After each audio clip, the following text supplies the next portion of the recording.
Olá, estudantes! Eu sou o professor Robson Anselmo Tavares e hoje nós temos mais um encontro da nossa série Papo Artístico Literário. Lembrando sempre que em nossa série nós procuramos trabalhar os pernambucanos que fizeram e que fazem a história. E hoje, como eu prometi a vocês, nesse encontro, nós temos a continuação de Assombrações do Recife Velho. Por isso, hoje temos novamente a visita do professor Jamerson Marcelino. Tudo bom, professor? Tudo bem, professor. Satisfação estarmos aqui de novo. E do professor Diógenes Américo. Tudo bom, professor? Tudo bem, professor Robson, professor Jamerson. Mais uma vez, grato por estar com vocês novamente. E na outra vez nós falamos do Boca de Ouro, não é isso? Hoje é o assustador do Boca de Ouro. Hoje é o famoso Papa Figo, gente. Olhando aí na tela nós temos o seguinte: Assombrações do Recife Velho, né? O segundo momento nosso, o Papa Figo. O Papa Figo. Junto com o Papa Figo, acho que um dos mais famosos é a Perna Cabeluda, né? Que não faz parte da obra porque não é de Gilberto Freire. Mas acho que dos mais famosos, além da Perna Cabeluda, o Papa Figo é assustador, Robson. Não, assustador. E realmente eu me lembrei que no encontro passado o professor Jamerson lembrou justamente que Recife não é ostenta o título da cidade mais mal assombrada do Brasil. Muito mal assombrada, né? Esses são os contos, as lendas, não é? Isso, e o Papa Figo eu acho que fez parte, né, da infância de todos nós. Era isso que eu ia falar agora. Eu acho que é uma das lendas mais conhecidas, se não a mais conhecida, principalmente quem está na casa dos 40, indo para os 50. Pode perguntar aos pais de vocês aí, caros estudantes. Acredito, professor Jamerson, que essa lenda ainda é muito atual. Ela é um tanto assustadora, ela ainda faz parte do universo lúdico, do universo social da sociedade pernambucana, das famílias ainda hoje. Mas é porque, assim, não, eu vou deixar... Vou deixar porque, assim, ele tem outro nome também, mas deixa o debate rolar, deixa o debate continuar. Mas isso nós trazemos mais uma vez um comentário aqui. Poderia ler, professor Jamerson? A leitura de Assombrações do Recife Velho é um passeio por ruas, algumas já com outros nomes, personagens, fatos do cotidiano e casarões famosos por seus barulhos que espantavam moradores. Eu queria fazer um comentário a respeito desse comentário, né? O Jeff Rodrigues, ele chama a atenção aí para o fato de que algumas ruas já têm nomes diferentes. É interessante, algumas ruas têm nomes diferentes, mas as lendas, elas demonstram um poder de permanência que, mesmo sem as referências às ruas, elas ainda conseguem nos assustar e ainda dizem muito do nosso imaginário social. É isso, professor Diógenes? É isso, professor Robson? Isso, sem dúvida. Muitas ruas hoje têm os seus nomes, mas antigamente tinha outros nomes que remetiam-se talvez à própria história do local, à própria situação do local, que mudou com o tempo, né? Não, e o próprio cenário que é desenhado, as ruas, dá a ideia, aquelas ruas pequenas, as ruas, os casarões. É o que eu acho, Robson, em Recife, o belo é isso. Ruas estreitas, vielas, que são assustadoras.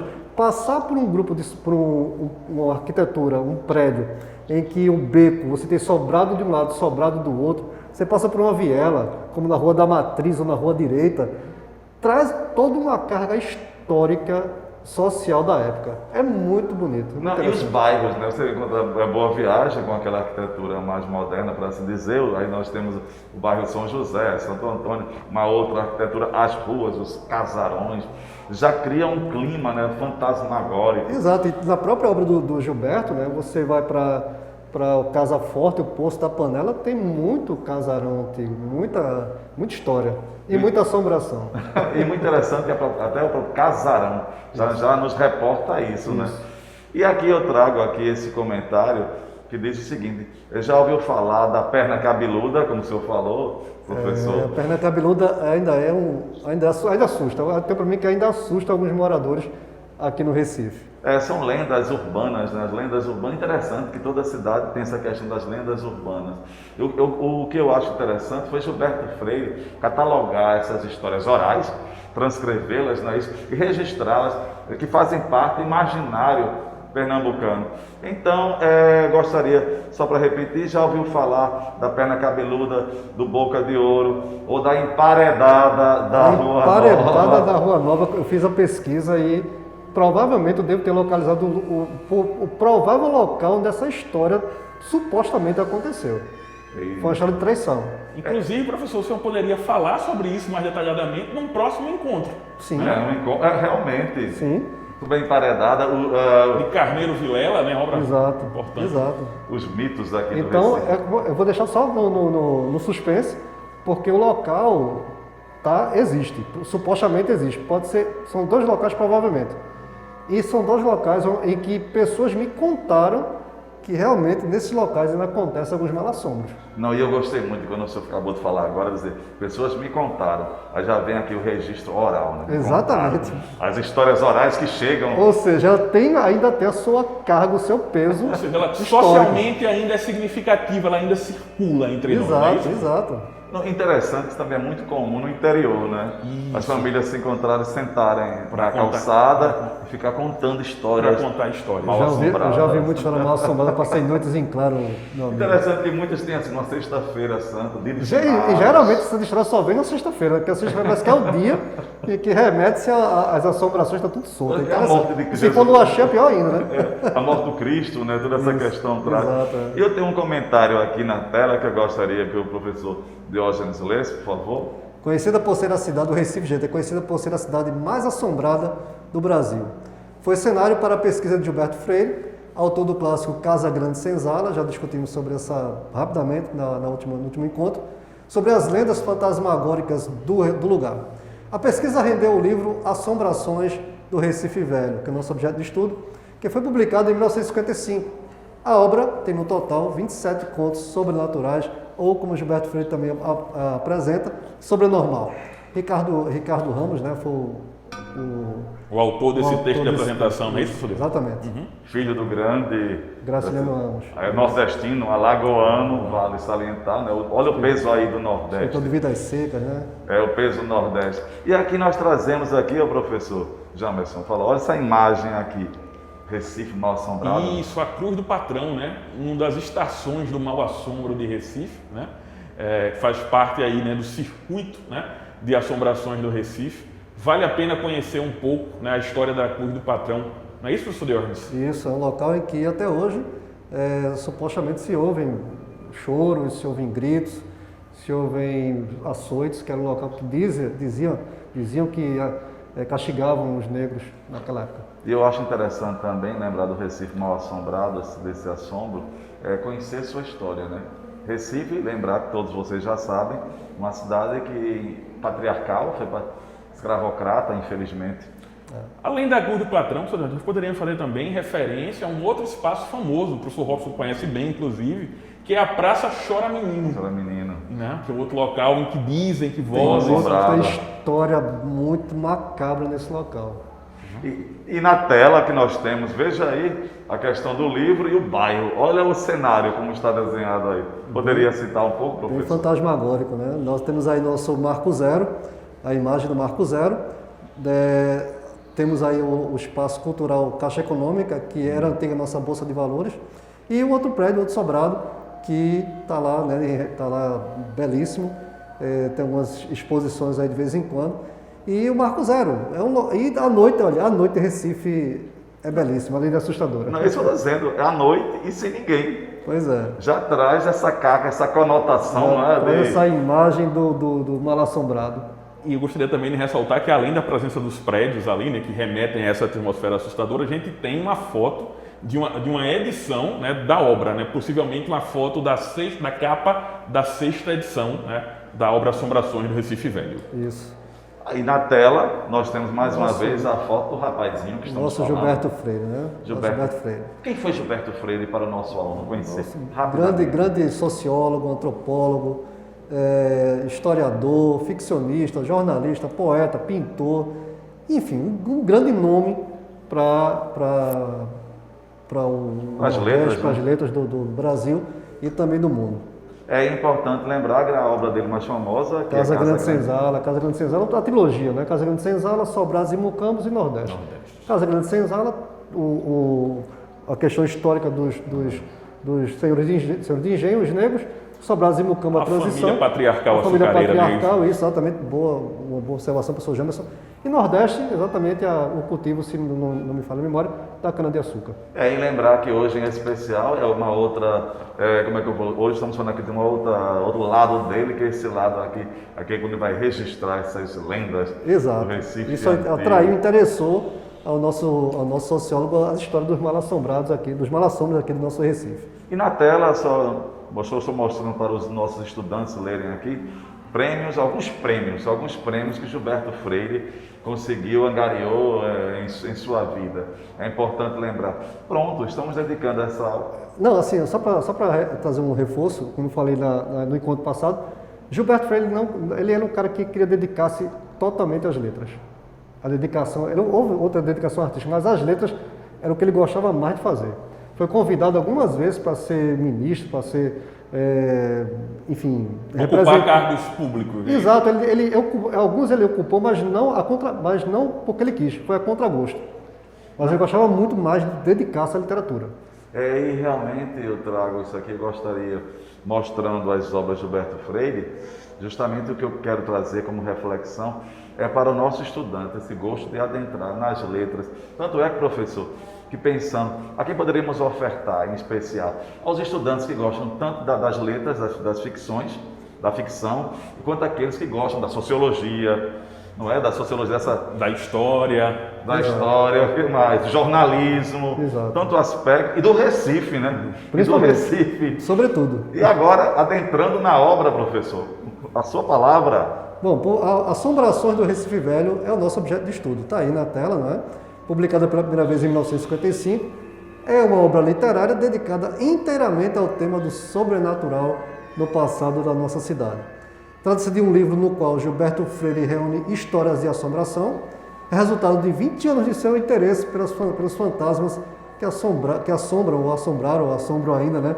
A capital pernambucana, gente. É interessante isso. Quando o senhor falou que assombra ou no presente ou no passado, eu gostaria, claro que, num bom sentido, que continuasse no nosso imaginário. De preferência, né? Para segurar essa história, segurar esse legado. Não, para permanecer o que é nosso, o que é pernambucano. Exatamente. Certo? O que é de nossa cultura. Gostei. E justamente aqui esse pensamento, poderia ler, professor Jamerson? Este o Recife, pelos seus mistérios, existe, subsiste, persiste desde velhos dias como cidade, como alguma coisa de cidade onde o mundo não é só dos homens. Suas assombrações vêm sendo mais do que suas revoluções, parte do seu modo de ser cidade, de ser a metrópole do Nordeste canavieiro. O Gilberto Freire aí vê nas assombrações, pessoal, digamos, uma significação profunda de nossa identidade. E sociológica. Mais sociológica, exatamente. Sociológica, Diz muito sobre nós, a maneira como nós configuramos, desenhamos, narramos o suposto sobrenatural. Ô, professor Jamerson, uma coisa que me chamou a atenção, assim, de todo esse texto aí, foi quando ele disse que o mundo não é só dos homens, também é do sobrenatural. Do sobrenatural. O mundo não é só dos mortais. Esses homens aí utilizados no sentido mortais, viu, gente? Ou seja, há uma sociedade sociológica sobrenatural além do nosso mundo, né? E realmente o Recife, aí vejo justamente o Recife é uma daquelas cidades permeadas de lendas. Isso. É por isso que eu gostaria que essas histórias permeassem, continuasse nesse imaginário, não é? Que continuasse subsistindo. Está aí, estudante. Que é a conservação da nossa cultura, professor Robson. O que faz Pernambuco ser Pernambuco, né? Exatamente. E essa série nossa busca isso, valorizar o que é nosso, que é da nossa terra. Por que não conhecer essas assombrações? Sim. E posteriormente o senhor voltará para falar da emparedada. Vamos lá. Não esqueça. Será um prazer. Será um prazer. E mais uma vez lembrando que todas essas lendas renderam esse grande livro, né, que é Gilberto Freire. E aqui nós temos, professor, a palavra sua, pode? Desses mistérios que rondam e assustam o recifense, Gilberto Freire fez um minucioso registro em Assombrações do Recife Velho. Obra que imortaliza a memória oral, tão cara, rica e nem sempre preservada. Comentário do Jeff Rodrigues. Interessante destacar essa memória oral, porque as histórias que ele traz na obra exatamente são registros orais que foram trabalhadas, que supostamente foram vividas para as pessoas que relataram as suas experiências com o sobrenatural e transmitiram a Gilberto Freire. Eu só fiquei triste quando ele grandemente diz aí, justamente, muitas vezes não preservada. Quantas histórias se perderam Infelizmente. ao longo da história? E aí, O nosso horror das antigas lendas. Novamente a imagem da cruz do patrão e a perna cabeluda, né? que assustou a lenda. Ainda, eu tenho para mim que a perna cabeluda ainda faz parte do imaginário. Realmente, das pontes do Recife, não pode esquecer das pontes. A cidade das pontes. Professor Robson, tem um artigo do Raimundo Carreiro que provavelmente pode ser ele ou uma outra pessoa, o J. Feira, que criou o mito da perna cabeluda. Então, um conto, um artigo muito detalhado como a perna cabeluda atacou. O conto, o artigo é assustador, que ele relata esses encontros que as pessoas tiveram com a perna cabeluda, inclusive atacou até em Olinda. Eu acho que vale a pena justamente o nosso estudante ter conhecer. Exatamente. E aqui, só para criar, antes de começar se eu falar sobre o Papa Figo, eu convidaria a imaginar, olhar, ler esta imagem, um casarão. É um casarão Antigo. bastante antigo, né? Tá um pouco aí Carcomido, né? carcomido, então deve ter, sem dúvida alguma, gente, locais assim, sem dúvida, existem histórias do sobrenatural. Passar uma noite aí dentro é uma aventura. Professor Jamerson, essa imagem não está me reportando a alegria, não, está? Não, realmente parece ser o cenário ideal, né, para o surgimento dessas assombrações. É interessante a gente observar, pessoal, como essas construções antigas, elas são povoadas de assombrações, né?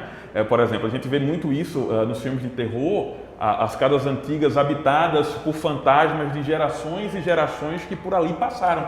Na verdade, talvez metaforicamente, esses fantasmas sejam todas as memórias, todas as lutas, todos os sofrimentos e temores, né, que essas pessoas vivenciaram e que nós, como herdeiros delas, de uma forma ou de outra, ainda sentimos, né? Eu gostaria de lembrar um fato importante, antes de entrarmos aqui no Papa Figo.